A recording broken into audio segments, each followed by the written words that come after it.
ओम शांति। आज बाबा के महावाक्य 19 अगस्त 2020 की सुनते हैं। आज के मुरली के कुछ मुख्य पॉइंट्स। आज बाबा ने कहा, बच्चे तुम्हें श्रेष्ठ कर्म करना है। बाप आए हैं, तुम्हारी सुनवाई हो रही है। तुम माया रावण से अब छुटकारा पाते हो।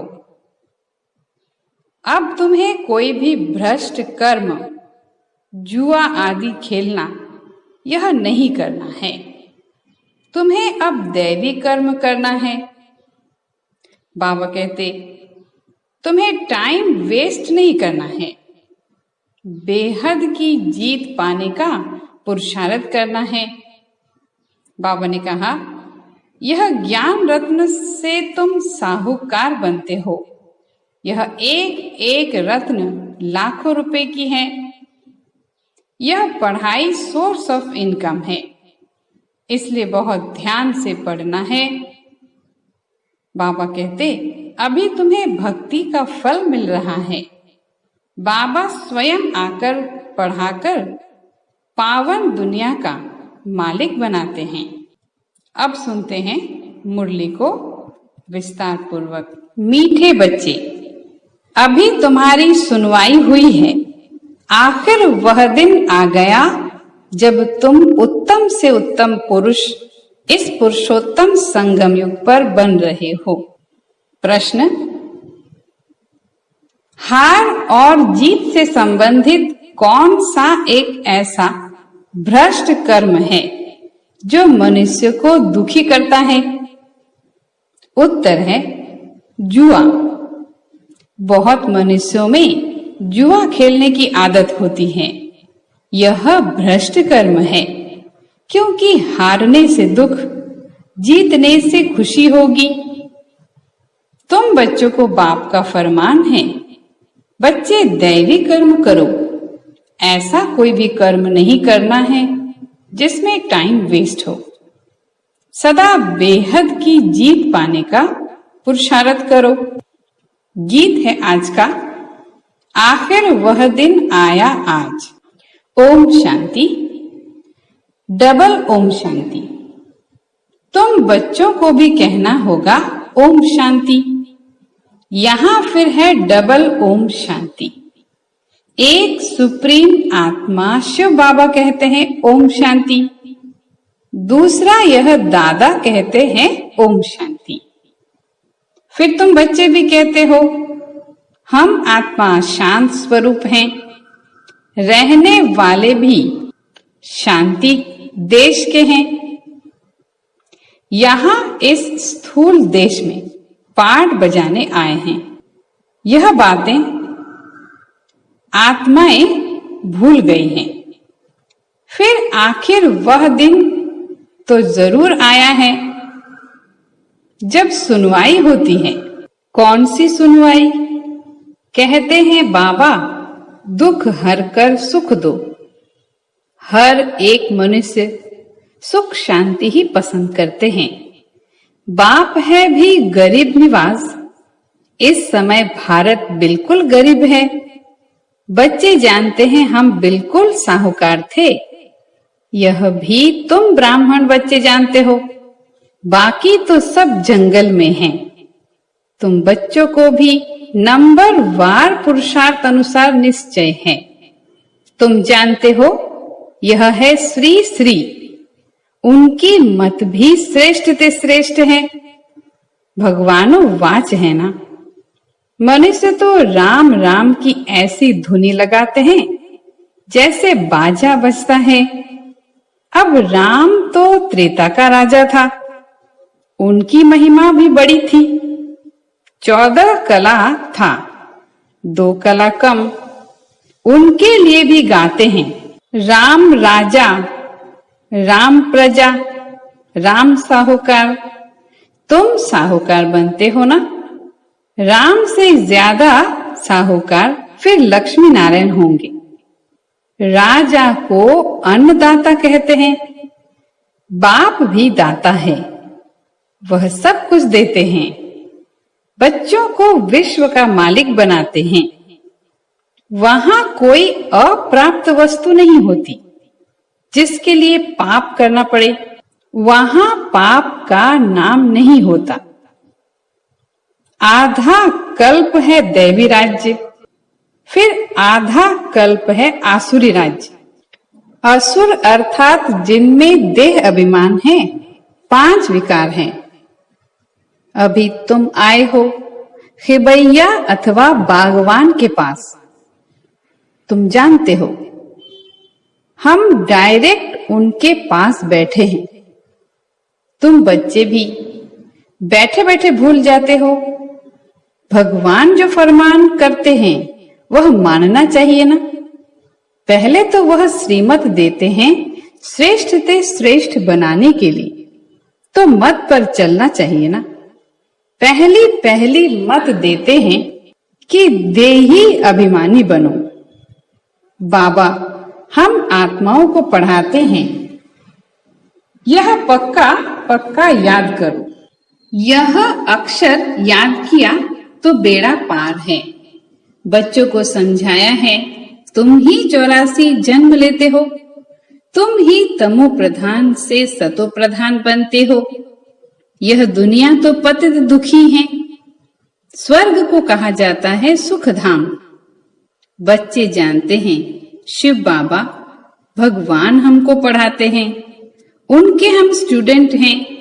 वह बाप भी है, टीचर भी है, तो पढ़ना भी अच्छी रीति चाहिए।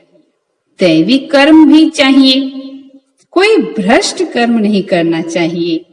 भ्रष्ट कर्म में जुआ भी आ जाता है, यह भी दुख देते हैं। हारा तो दुख होगा, जीता तो खुशी होगी। अभी तुम बच्चों ने माया से बेहद की हार खाई है। यह है भी बेहद के हार और जीत का खेल। 5 विकारों रूपी रावण से हारे हार और उन पर जीत पानी है। माया ते हारे हार है। अब तुम बच्चों की जीत होनी है। अब तुमको भी जुआ आदि सब छोड़ देना चाहिए। अब बेहद की जीत पाने का पूरा अटेंशन देना चाहिए। कोई भी ऐसा कर्म नहीं करना है, टाइम वेस्ट नहीं करना है। बेहद की जीत पाने के लिए पुरुषार्थ करना है। कराने वाला बाप समर्थ है, वह है सर्वशक्तिमान। यह भी समझाया है सिर्फ बाप सर्वशक्तिमान नहीं है, रावण भी सर्वशक्तिमान है।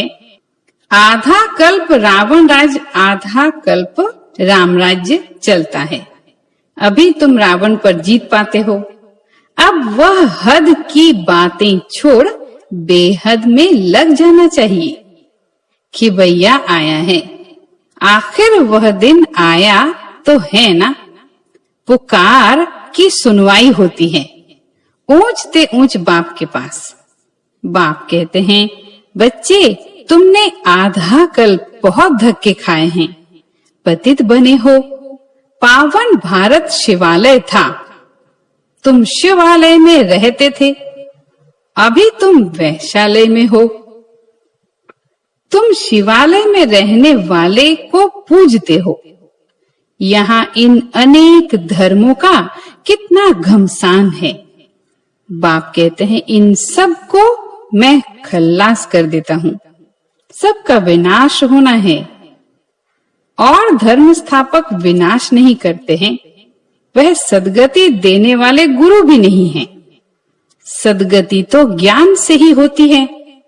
सर्व का सदगति दाता ज्ञान सागर बाप ही है। यह अक्षर भी अच्छी रीति नोट करो।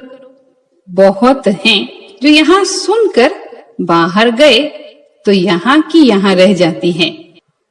जैसे गर्भ जेल में कहते हैं हम पाप नहीं करेंगे, बाहर निकले, बस वहां की वहां रही। थोड़ा बड़ा हुआ पाप करने लग पड़ते हैं, काम कटारी चलाते हैं। सतयुग में तो गर्भ भी महल रहता है। तो बाप बैठ समझाते हैं आखिर वह दिन आया आज। कौन सा दिन? पुरुषोत्तम संगम युग का, जिसका कोई को पता नहीं है। बच्चे फील करते हैं हम पुरुषोत्तम बनते हैं। उत्तम ते उत्तम पुरुष हम ही थे। श्रेष्ठ ते श्रेष्ठ धर्म था। कर्म भी श्रेष्ठ ते श्रेष्ठ था। रावण राज्य ही नहीं होता। आखिरीन वह दिन आया जो बाप आया है पढ़ाने, वही पतित पावन है। तो ऐसे बाप की श्रीमत पर चलना चाहिए ना। अभी है कलयुग का अंत, थोड़ा टाइम भी चाहिए ना पावन बनने के लिए। 60 बरस के बाद वानप्रस्थ कहते हैं। 60 तो लगी लाठ। अभी तो देखो 80 बरस वाले भी विकारों को छोड़ते नहीं। बाप कहते हैं मैं इनकी वानप्रस्थ अवस्था में प्रवेश कर इनको समझाता हूँ। आत्मा ही पवित्र बनकर पार जाती है। आत्मा ही उड़ती है। अभी आत्मा के पंख कटे हुए हैं, उड़ नहीं सकती। रावण ने पंख काट दिए हैं, पतित बन गई है। कोई एक भी वापस जा न सके। पहले तो सुप्रीम बाप को जाना चाहिए। शिव की बारात कहते हैं ना, शंकर की बारात होती नहीं। बाप के पिछाड़ी हम सब बच्चे जाते हैं। बाबा आया हुआ है लेने के लिए। शरीर सहित तो नहीं ले जाएंगे ना, आत्माएं सब जाती हैं। आत्माएं अब पतित हैं। जब तक पवित्र न बने तब तक वापस जा न सके। प्योरिटी थी तो पीस और प्रॉस्पेरिटी थी। सिर्फ तुम आदि सनातन देवी देवता धर्म वाले ही थे। अभी और सब धर्म वाले हैं, डीटिज्म नहीं है। इनको कल्प वृक्ष कहा जाता है। बड़ के झाड़ से इनकी भेंट की जाती है। थूर है नहीं, बाकी सारा झाड़ खड़ा है।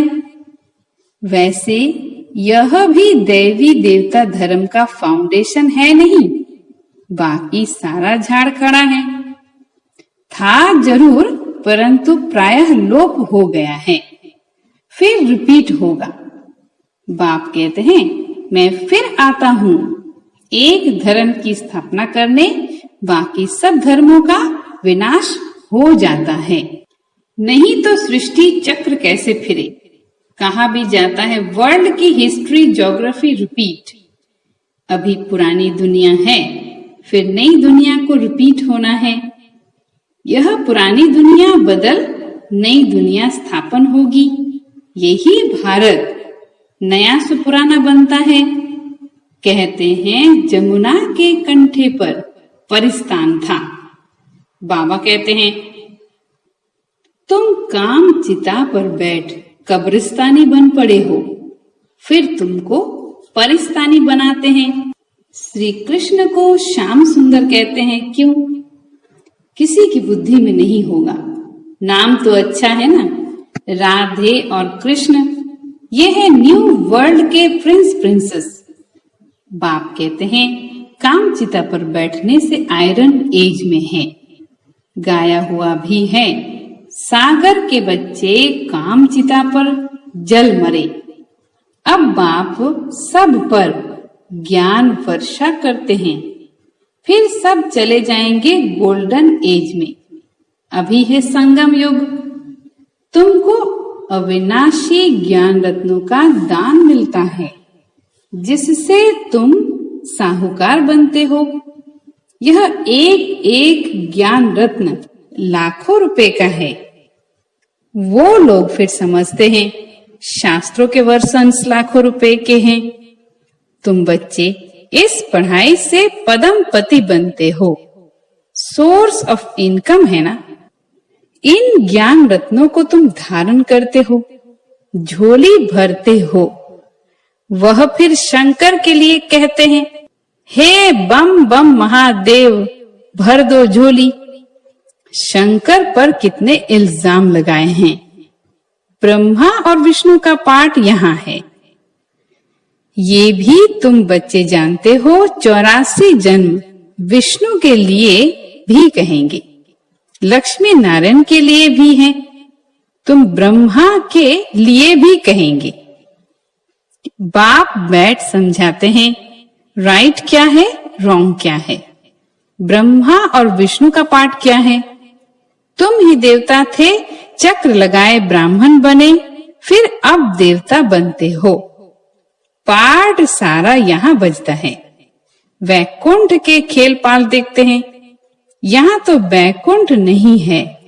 मीरा डांस करती थी, वह सब साक्षात्कार करेंगे। कितना उनका मान है। साक्षात्कार किया, कृष्ण से डांस की, सो क्या स्वर्ग में तो गई नहीं। गति सदगति तो संगम पर ही मिल सकती है। इस पुरुषोत्तम संगम युग को तुम समझते हो। हम बाबा द्वारा अब मनुष्य से देवता बन रहे हैं। विराट रूप की भी नॉलेज चाहिए ना।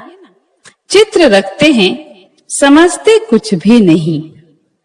अकासुर बकासुर यह सब इस संगम के नाम हैं। भस्मासुर भी नाम है। काम चिता पर बैठ भस्म हो गए हैं। अब बाप कहते हैं मैं सबको फिर से ज्ञान चिता पर बिठाए ले जाता हूँ। आत्माएं सब भाई भाई हैं।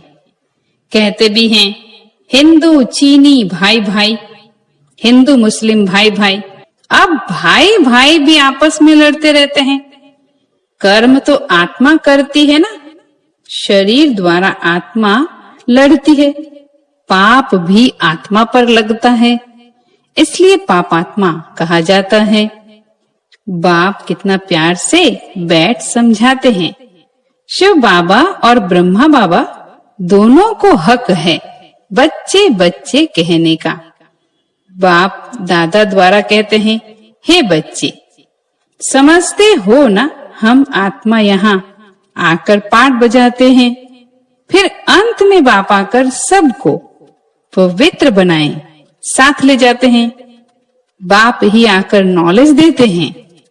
आते भी यहाँ ही हैं। शिव जयंती भी मनाते हैं। शिव जयंती के बाद फिर होती है कृष्ण जयंती। श्री कृष्ण ही फिर श्री नारायण बनते हैं। फिर चक्कर लगाए अंत में सांवरा पतित बनते हैं। बाप आकर फिर गोरा बनाते हैं। तुम ब्राह्मण सो देवता बनेंगे, फिर सीढ़ी उतरेंगे। यह 84 जन्मों का हिसाब और कोई की बुद्धि में नहीं होगा। बाप ही बच्चों को समझाते हैं। गीत भी सुना, आखरीन भक्तों की सुनवाई होती है। बुलाते भी हैं हे भगवान, आकर हमको भक्ति का फल दो। भक्ति फल नहीं देती, फल भगवान देता है। भक्तों को देवता बनाते हैं। बहुत भक्ति तुमने की है। पहले पहले तुमने ही शिव की भक्ति की। जो अच्छी रीति इन बातों को समझेंगे, तुम फील करेंगे यह हमारे कुल का है। किसकी बुद्धि में ठहरता नहीं है तो समझो भक्ति बहुत की नहीं है। पीछे आया है, यहाँ भी पहले नहीं आएंगे। यह हिसाब है। जिसने बहुत भक्ति की है उनको बहुत फल मिलेगा। भक्ति थोड़ी, फल भी थोड़ा। वह स्वर्ग के सुख भोग नहीं सकते, क्योंकि शुरू में शिव की भक्ति थोड़ी की है। तुम्हारी बुद्धि अब काम करती है। बाबा भिन्न भिन्न युक्तियां बहुत समझाते हैं।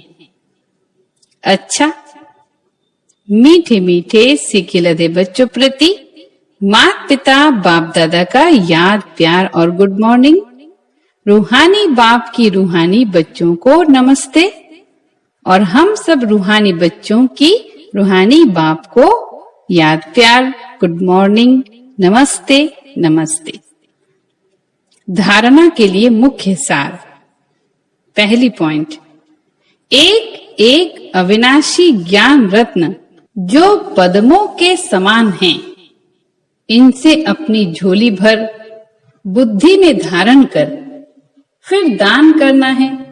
दूसरी पॉइंट, श्री श्री की श्रेष्ठ मत पर पूरा पूरा चलना है। आत्मा को सतो प्रधान बनाने के लिए देही अभिमानी बनने का पूरा पूरा पुरुषार्थ करना है। आज का मीठा वरदान, मन मना भव की विधि द्वारा बंधनों के बीज को समाप्त करने वाले नष्ट मोहा स्मृति स्वरूप भव। बंधनों का बीज है संबंध। जब बाप के साथ सर्व संबंध जोड़ लिए तो और किसी में मोह कैसे हो सकता है। बिना संबंध के मोह नहीं होता और मोह नहीं तो बंधन नहीं। जब बीज को ही खत्म कर दिया तो बिना बीज के वृक्ष कैसे पैदा होगा। यदि अभी तक बंधन है तो सिद्ध है कि कुछ तोड़ा है, कुछ जोड़ा है। इसलिए मनमना भव की विधि से मन के बंधनों से भी मुक्त नष्टो मोहा स्मृति स्वरूप बनो। फिर यह शिकायतें समाप्त हो जाएंगी कि क्या करें, बंधन है, कटता ही नहीं। आज का स्लोगन है, ब्राह्मण जीवन का श्वास उमंग उत्साह है। इसलिए किसी भी परिस्थिति में उमंग उत्साह का प्रेशर कम न हो। ओम शांति।